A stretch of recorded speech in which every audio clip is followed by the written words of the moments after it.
পাশাপাশি যে সকল সংস্থার বা যে সকল প্রতিষ্ঠানের স্টিকার ব্যবহার করা হচ্ছে, কে ব্যবহার করছে এবং এটি ওই ব্যবহারকারীর সঙ্গে ওই সংস্থার বা ওই প্রতিষ্ঠানের কোন কর্মকর্তা বা কর্মচারীর সঙ্গে কানেকশন রয়েছে, কার আত্মীয় স্বজন, সেটি বিশদ উল্লেখ করে আমরা সংশ্লিষ্ট কর্তৃপক্ষকে চিঠি দেওয়ার ব্যবস্থা করছি।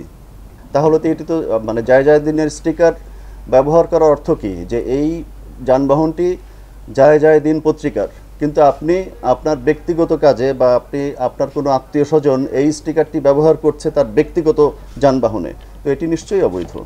এবং আমরা এই ধরনের যে কোনো ধরনের, আমরা ধরুন যে কোনো একটা সিভিল গাড়িতে যদি পুলিশ লেখা দেখি, আমরা তৎক্ষণাৎ গাড়িটি থামিয়ে জিজ্ঞাসা করি যে আসলে গাড়িটি কার এবং এই গাড়িটির মালিক কি পুলিশ নাকি অন্য কোনো ব্যক্তি মালিকানাধীন। যখনই আমরা দেখছি যে এটি তার পার্সোনাল কার বা পার্সোনাল ভেহিকেল, তো সেই ক্ষেত্রে আমরা আইনগত ব্যবস্থা গ্রহণ করছি।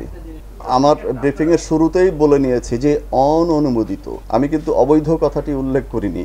বিষয়টি হচ্ছে অনুমোদিত আর একটি হচ্ছে অননুমোদিত। আপনি যে বিষয়টির অবতারণা করলেন এখানে, ধরুন আপনার জায়দিন বাইরে থেকে একটি গাড়ি ভাড়া করলো মাসিক চুক্তিতে, সেটি তো জায়দিনেরই অংশ হয়ে গেল। তো এটি কিন্তু আমরা অনুমোদিত হিসাবে ধরছি না, এটি অনুমোদিত হিসাবেই ধরছি। যে কারণে আমাদের এই আমরা মাঠ পর্যায়ে আমাদের যে সকল অফিসাররা কাজ করছে তাদেরকে অভিযানের শুরুতেই আমরা পর্যাপ্ত ব্রিফিং দিয়েছি যে প্রত্যেকটা জিনিস খুঁটিনাটি বিশ্লেষণ করে তারপরে আইনগত ব্যবস্থা গ্রহণ করা হচ্ছে। এটি আইনে আমাদের সড়ক আইনে একদম 92 ধারা অনুযায়ী আমরা এর ব্যবস্থা গ্রহণ করছি।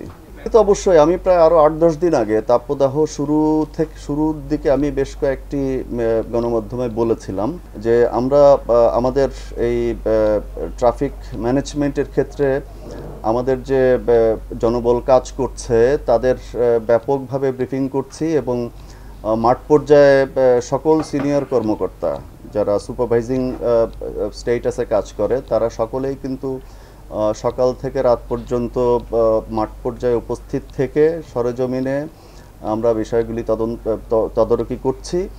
এবং এখানে যদিও আপনারা জানেন যে এই তীব্র তাপদাহর সবথেকে বেশি ভুক্তভোগী এই ট্রাফিক বিভাগের সদস্যরাই, তারপরেও আমরা কিন্তু এই কষ্টটি মাথায় রেখেই মেনে নিয়েই, কারণ আমরা আসলে আপনারা জানেন যে পুলিশ বাহিনী একটি জনবান্ধব বাহিনী।